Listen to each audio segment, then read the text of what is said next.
ಇವತ್ತು ಮಾಡ್ತಿರೋ ಚಿತ್ರಾನ್ನ ಹುಣಸೆಹಣ್ಣು ಚಿತ್ರಾನ್ನನೂ ಅಲ್ಲ, ಹಾಗೆ ನಿಂಬೆಹಣ್ಣು ಚಿತ್ರಾನ್ನನೂ ಅಲ್ಲ.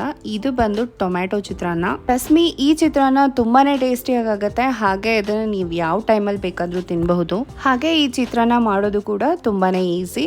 ಮೊದಲಿಗೆ ಒಂದು ಕಡಾಯಲ್ಲಿ 2 ಟೇಬಲ್ ಸ್ಪೂನ್ ಆಯಿಲ್ ಹಾಕೋತಿದ್ದೀನಿ. ನಾನು ಎಣ್ಣೆ ಯೂಸ್ ಮಾಡೋದು ತುಂಬಾ ಕಮ್ಮಿನೇ. ಯಾವಾಗ್ಲೂ ನನ್ಗೆ 2 ಸ್ಪೂನ್ ಎಣ್ಣೆನೆ ಹಾಕೊಳ್ಳೋದು. ಯಾವಾಗ್ಲೂ ಮಿನಿಮಮ್ ಎಣ್ಣೆಯಲ್ಲಿ ಅಡುಗೆ ಮಾಡೋದು ನನ್ಗೆ ಅಭ್ಯಾಸ.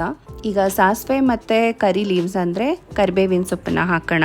ಹಾಗೆ ಒಗ್ಗರಣೆಗೆ ಇಲ್ಲಿ 1 ಟೀ ಸ್ಪೂನ್ ಅಷ್ಟು ಕಡಲೆಬೇಳೆ, ಹಾಗೆ 1 ಟೀ ಸ್ಪೂನ್ ಅಷ್ಟು ಉದ್ದಿನ ಬೇಳೆನ ಹಾಕೋತಿದ್ದೀನಿ. ಹಾಗೆ 2 ಟೇಬಲ್ ಸ್ಪೂನ್ ಅಷ್ಟು ಕಡಲೆ ಬೀಜನ ಹಾಕೊಳ್ಳೋಣ.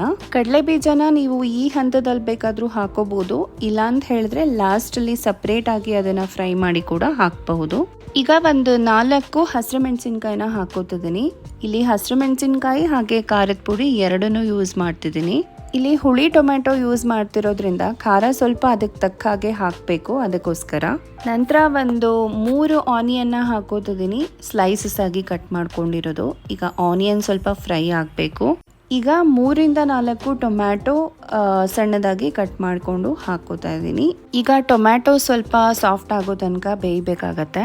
ಚಿತ್ರಾನ್ನಕ್ಕೆ ನಾವು ಯೂಶುವಲಿ ಹುಳಿ ಹಾಕ್ತೀವಿ, ನಿಂಬೆ ಹಣ್ಣು ಇಲ್ಲಾಂದ್ರೆ ಹುಣಸೆ ಹಣ್ಣು ಆ ಥರ.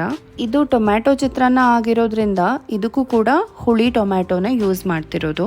ನಂತರ ಸ್ವಲ್ಪ ಅಸಫೋಟಿಡ ಅಂದ್ರೆ ಹಿಂಗನ್ನ ಹಾಕೋಣ.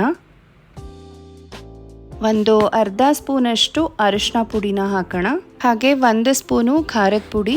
ಚಿತ್ರಾನ್ನಕ್ಕೆ ಹುಳಿ ಹಾಕೋದ್ರಿಂದ ಅದಕ್ಕೆ ತಕ್ಕ ಹಾಗೆ ಖಾರ, ಉಪ್ಪು ಇದನ್ನೆಲ್ಲ ಹಾಕ್ಬೇಕಾಗತ್ತೆ. ಈಗ ಟೊಮ್ಯಾಟೊ ಪ್ಯೂರಿನ ಮಾಡ್ಕೊಂಡಿದ್ದೀನಿ 3 ಟೊಮ್ಯಾಟೊ ಇಂದ. ಈ ತರ ಟೊಮ್ಯಾಟೊ ಪ್ಯೂರಿನ ಹಾಕೊಳ್ಳೋದ್ರಿಂದ ಗೊಜ್ಜು ಸ್ವಲ್ಪ ಕ್ರೀಮಿ ಟೆಕ್ಸ್ಚರಲ್ಲಿ ಬರುತ್ತೆ. ಹಾಗೆ ರುಚಿಗೆ ತಕ್ಕಷ್ಟು ಉಪ್ಪನ್ನ ಹಾಕೋಣ. ಉಪ್ಪನ್ನ ಹಾಕಿದ್ಮೇಲೆ 2-3 ನಿಮಿಷ ಇದನ್ನ ಕುಕ್ ಮಾಡಬೇಕು.